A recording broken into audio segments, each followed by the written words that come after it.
warahmatullahi wabarakatuh. Apa kabar semuanya? Semoga semuanya selalu dalam keadaan sehat walafiat. Pada pertemuan kali ini, saya akan menyampaikan materi matematika wajib di kelas 11. Materi yang akan saya sampaikan yaitu mengenai matriks. Pembahasan yang pertama mengenai definisi matriks. Nah, sebelumnya kalian bisa lihat contoh pada tabel berikut, yaitu daftar stok buku pelajaran pada 3 toko buku, toko A, B, dan C. Kemudian, angka-angka atau jumlah buku yang tersedia disusun seperti contoh di bawah ini dan memakai tanda dalam kurung. Angka-angka ini disusun berdasarkan jumlah buku pelajaran yang tersedia pada 3 toko. Nah, dari contoh tersebut, kita dapat mendefinisikan apa itu matriks. Jadi, matriks adalah kumpulan bilangan berbentuk persegi atau persegi panjang yang disusun menurut baris dan kolom dalam tanda kurung biasa atau tanda kurung siku. Berikut adalah contoh penulisan matriks. Matriks ini berbentuk persegi yang disusun menurut baris dan kolom dalam tanda kurung biasa dan tanda kurung siku. Jadi, dalam penulisan matriks, tanda kurung boleh memakai tanda kurung siku maupun tanda kurung biasa. Untuk angka-angka atau bilangan-bilangan yang ada dalam tanda kurung disebut elemen atau entry. Kemudian, dari definisi ada kata baris dan kolom. Jadi, baris adalah elemen yang disusun mendatar atau horizontal. Di sini, saya kasih contoh di baris ke-1 dengan penulisan warna merah. Untuk baris ke-1 yang diberi tanda merah, elemennya ada 38, 25, dan 20. Kemudian, untuk baris kedua ada 35, 18, dan 24.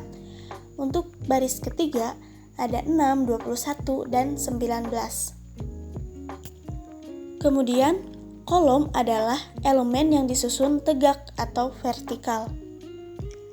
Di sini saya kasih contoh di kolom pertama dengan penulisan warna ungu. Dan di sini kolom juga sama, terdiri dari 3 kolom. Kolom ke-1, kolom kedua, dan kolom ketiga. Nah, ini yang dinamakan dengan matriks. Pembahasan selanjutnya yaitu notasi matriks. Matriks dinyatakan dengan huruf kapital dan elemen-elemennya dinyatakan dengan huruf non-kapital. Jika A adalah sebuah matriks, AIJ menyatakan elemen yang terletak pada baris ke-I dan kolom ke-J. Nah, kita lihat AIJ. A ini adalah elemen-elemennya. IJ. I ini adalah letak baris dan J adalah letak kolom. Kita langsung saja lihat contohnya. Di sini ada penulisan A sama dengan dalam kurung elemen-elemennya ya. Nah, A ini adalah huruf kapital, penulisan matriks. Artinya matriks A sama dengan, nah berapa elemen-elemennya? Contohnya, elemen pada baris kedua, kolom ketiga. Nah, kita kembali ke bentuk AIJ tadi. Baris kedua, kolom ketiga. Penulisannya A23. Dibacanya A23. Artinya, elemen pada baris kedua. Kita lihat baris kedua dan kolom ketiga. Berapa? Di sini baris kedua, kolom ketiga itu yaitu 24. Kemudian elemen pada baris ketiga dan kolom ke-1 A31. A31 di sini berapa? Yaitu 6. Seperti itu ya, notasi matriks. Untuk pembahasan selanjutnya adalah ordo matriks. Nah, perhatikan matriks berikut. Di sini ada penulisan matriks A. Matriks A ini mempunyai 3 baris dan 3 kolom, sehingga ordo matriks adalah 3 kali 3. Kemudian, jika suatu matriks A mempunyai baris sebanyak M dan mempunyai kolom sebanyak N, maka ordo matriks A adalah M kali N. Jadi untuk ordo ini perkaliannya didahulukan baris, kemudian kolom. Jadi M kali N artinya baris kali kolom. Contoh, matriks A. Nah, matriks A ini mempunyai 3 baris dan 1 kolom. Jadi untuk ordo A adalah 3 kali 1. Kemudian untuk matriks B. Matriks B ini mempunyai 2 baris dan 2 kolom. Artinya ordo matriks B ini adalah 2 kali 2. Pembahasan selanjutnya yaitu jenis-jenis matriks. Yang pertama, matriks baris. Matriks baris adalah matriks yang terdiri dari 1 baris dan beberapa kolom. Matriks baris memiliki ordo 1 kali N. Nah, untuk contoh penulisannya, kalian bisa lihat sendiri ya. Kemudian yang kedua, ada matriks kolom, yaitu matriks yang terdiri dari 1 kolom dan beberapa baris. Ini merupakan kebalikan dari matriks baris, memiliki ordo N kali 1. Nah, untuk contohnya bisa dilihat ya. Yang ketiga ada matriks persegi, yaitu matriks yang banyak baris dan kolomnya itu sama, memiliki ordo N kali N. Nah, ini contohnya ya, yaitu ada 3 baris dan 3 kolom, 3 kali 3. Kemudian ada matriks persegi panjang. Nah, untuk matriks persegi panjang ini memiliki jumlah baris dan kolom yang berbeda. Ordonya M kali N.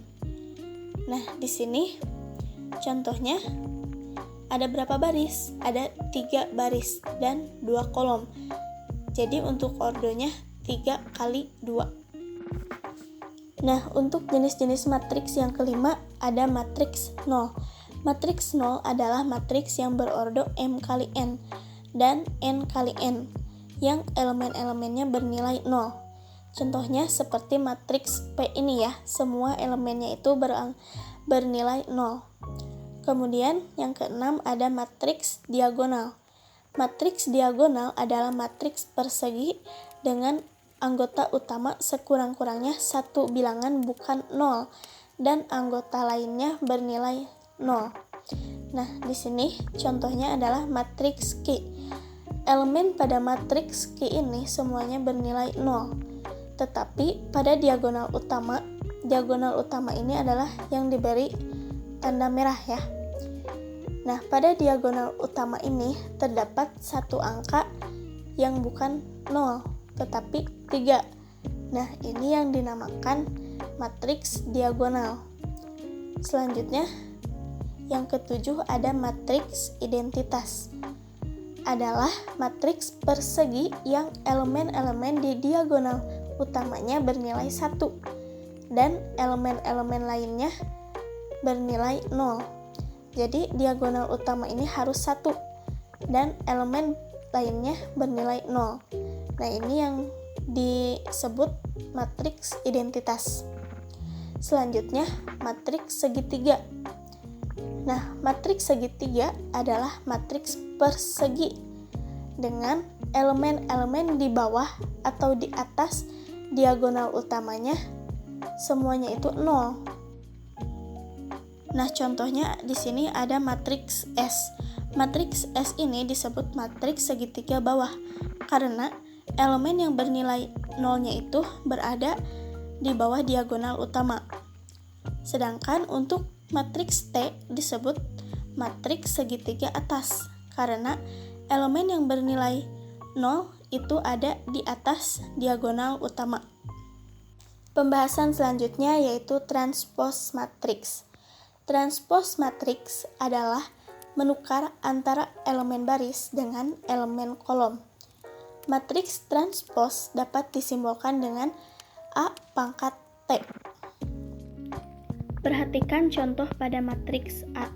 Kemudian kita lakukan transpose atau menukar antara elemen baris dan elemen kolomnya. Kalian bisa melihat contoh transpos matriknya seperti ini. Selanjutnya, kita akan membahas kesamaan dua matriks. Matriks A dikatakan sama dengan matriks B jika memenuhi syarat. Yang pertama, matriks A dan matriks B berordo sama. Yang kedua, elemen-elemen seletak bernilai sama. Contoh yang pertama, ada matriks A, elemennya 3, 5, 7, 9, dan matriks B, elemennya 3, 5, 7, 9. Nah, di sini dapat kita lihat matriks A dan matriks B ini sama karena memenuhi syarat. Yang pertama, berordo sama, yaitu 2 kali 2, dan elemen-elemennya itu bernilai sama. Maka matriks A sama dengan matriks B. Nah, untuk contoh yang kedua, ada matriks P dan matriks Q. Kita akan membuktikan apakah matriks P dan Q ini memiliki kesamaan dua matriks. Elemen yang pertama pada baris pertama ada 3, bernilai sama dengan akar 9, karena akar 9 itu sama dengan 3. 4 tambah 1, 4 tambah 1 ini sama dengan 5. Kemudian 7 dan 9. 9 ini sama dengan 3 pangkat 2. Maka matriks P sama dengan matriks Q. Cukup sekian materi yang dapat saya sampaikan pada pertemuan kali ini. Mudah-mudahan dapat diterima dengan baik, dan jika ada yang tidak dimengerti, silahkan langsung tanyakan saja kepada saya. Mohon maaf atas segala kekurangannya. Ada jendela berjumlah 5, walau tak bersua, semoga materi dapat diterima. Wassalamualaikum warahmatullahi wabarakatuh.